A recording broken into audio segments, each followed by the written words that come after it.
Okay, go ahead. This is our theoretical perspectives presentation. COVID-19, Food Insecurity, and Eric Erickson's 8 Stages of Development by Michelle Douglas, Paige Kidd Gillis, and Kiana Porter. What is Eric Erickson's 8 Stages of Development? Erickson believed that personality develops in a predetermined order. During each stage, the person experiences a psychosocial crisis, which could have a positive or negative outcome for personality development. These 8 stages include trust versus mistrust, autonomy versus shame, initiative versus guilt, industry versus inferiority, identity versus role confusion, intimacy versus isolation, generativity versus stagnation, and ego integrity versus despair. The basic assumptions of Erickson's theory is that personality development occurs in a predetermined order and develops in a series of stages, which is called the epigenetic principle. In each stage, there is a psychosocial crisis that occurs. The crisis is psychosocial in nature because the psychological needs of the individual are in conflict with the social needs of society. Successful completion of each stage will result in a well-adjusted personality, and the person will acquire what Erickson calls basic virtues, which are character strengths for the ego that helps to resolve the next stage's crisis. If for some reason a person is unable to successfully complete a stage, it will result in an unhealthy personality and an unhealthy sense of self. The strengths and limitations include the strengths are he expanded on Freud's psychosexual stages theory. Erickson also recognizes that our social interactions greatly influences our development, and he recognizes that development happens across our lifespan. And he was also one of the first developmental theorists to approach development from a lifespan perspective.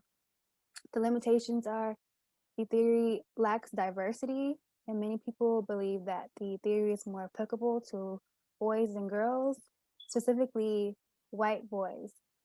And he is also biased towards heterosexuality and dual partner families. The next limitation is the assumption that the completion of one stage is the prerequisite of the next crisis and associating ages with specific stages of development.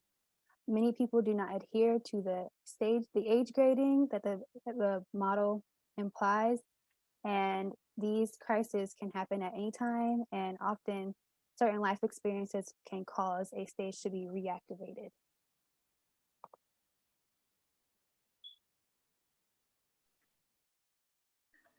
One major social issue that we're dealing with at this time that affects is COVID-19, the coronavirus disease 2019, and food insecurity. Due to the widespread of coronavirus disease 2019, also known as COVID-19, the U.S. began implementing social distancing measures and lockdowns as early and mid-March 2020. As of September 2020, the United States, more than 6.3 million confirmed cases of coronavirus disease and 189,000 fatalities. Some things that have pushed us into an increase of food insecurity are closing of retail outlets, restaurants, schools, universities, businesses for weeks and some for months. For schools closing, nearly 30 million students participate in the school breakfast program and the nation's school lunch program. Due to the close of businesses, American unemployment has increased, also increasing financial instability. Decimation of food supplies and resources due to the global economic recession. Black and Hispanics are twice as likely than whites to face food insecurity, and families may be pushed to make trade-offs, meaning that families may have to choose between providing shelter or providing food for their families.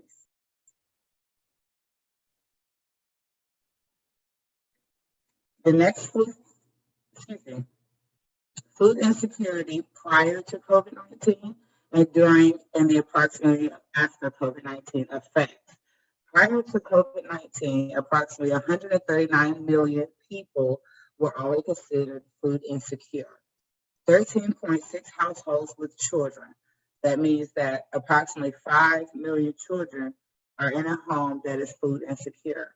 This also affects 19.1 Black households, 15.6% Hispanic households, 7.9% white Americans.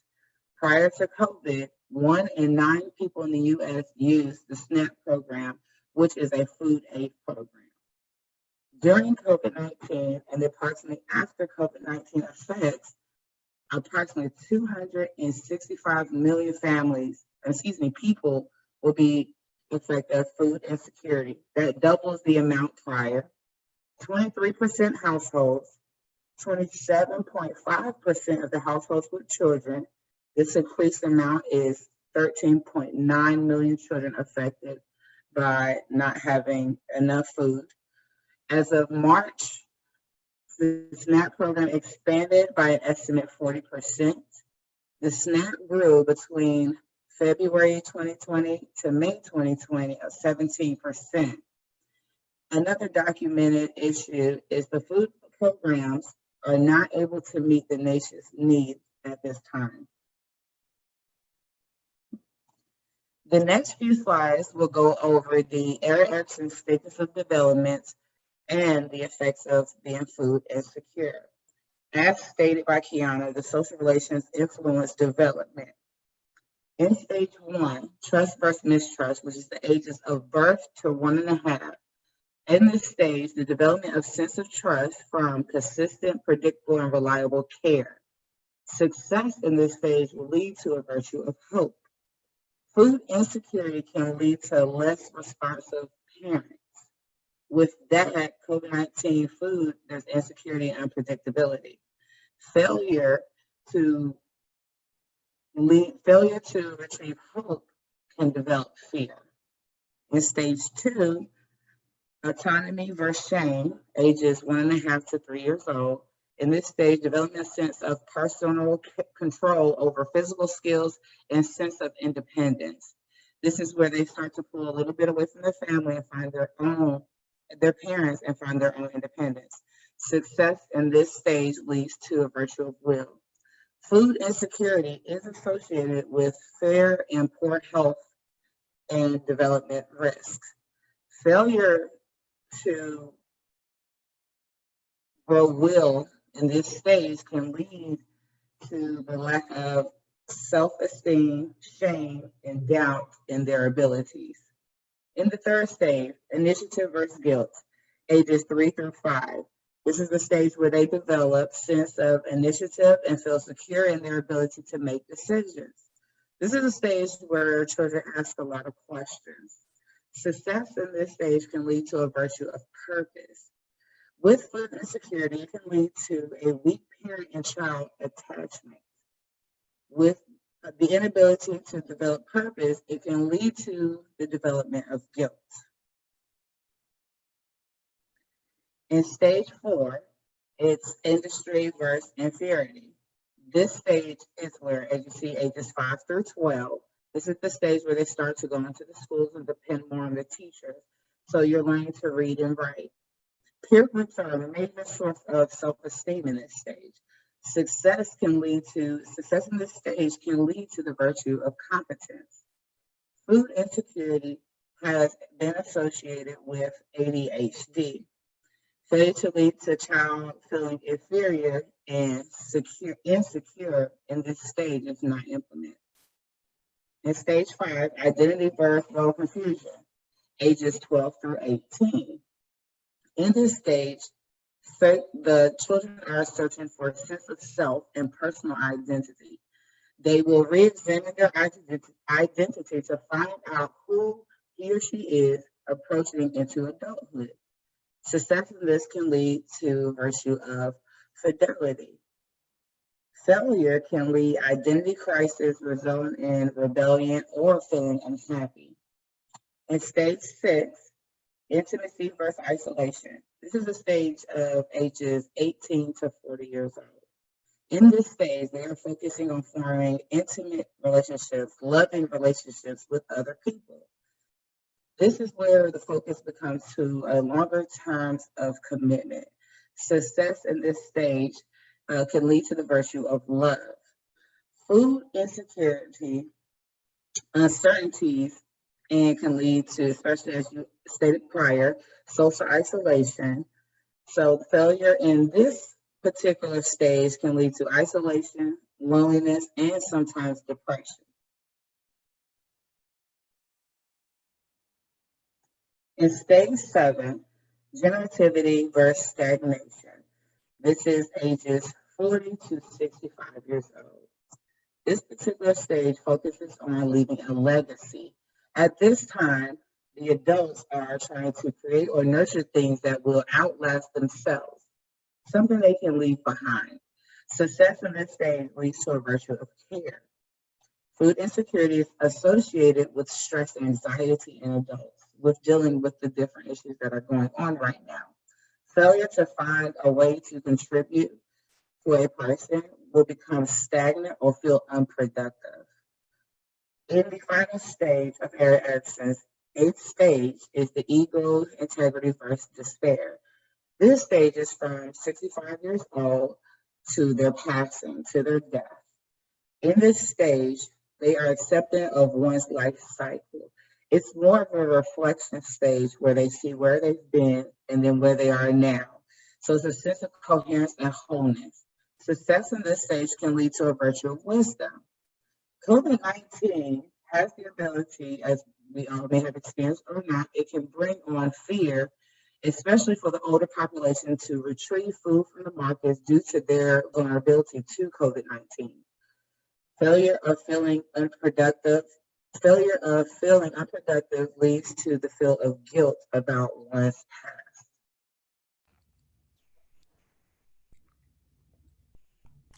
Addressing food insecurity through policy and practice. Social workers are in the position to help address food insecurity, and in order to do this, they need to be aware of the community they are serving. Being aware of the community that they're serving allows them to recommend the correct resources that that community may need. Another thing is that social workers can take matters into their own hands by helping the community come up with ideas to serve individuals. A community fridge is an example of a grassroots initiative that can be a good resource for individuals. And a grassroots initiative uses people in a given district, region, or community as the basis for a political or economic movement. The Rockefeller Foundation proposes that there are some changes needed to the food system. These changes are we need a more integrated nutrition security system that delivers food to Americans.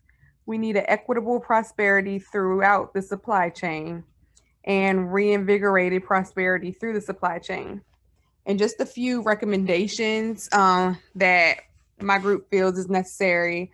We feel that there needs to be a policy in place that allows kids who lack funds for lunch to receive the same lunch as students who do not have enough money. A lot of times you can tell who has lunch money and who doesn't, because the kids who have money are eating pizza and French fries and whatever else, while the children that lack funds are given just plain cheese and bread. And that's something that needs to be addressed. We also need to strengthen the nutrition benefit programs to ensure all families are fed, and then introduce more private funding into school food programs. As far as policy goes, there are over 15 food assistance programs provided by the federal government. WIC, which is Women's, Infants, and Children, provides health care nutrition for low-income women who are breastfeeding, pregnant, or with children under 5 years old. SNAP provides food. SNAP is a food purchasing assistance program to help low income and no income individuals, and that's also known as the food stamp program. And then the NSLP, which is the National School Lunch Program, provides low cost or free lunches to children. So social workers are mediators between low income communities and the government, and we're able to receive resources from the government and introduce those to the community.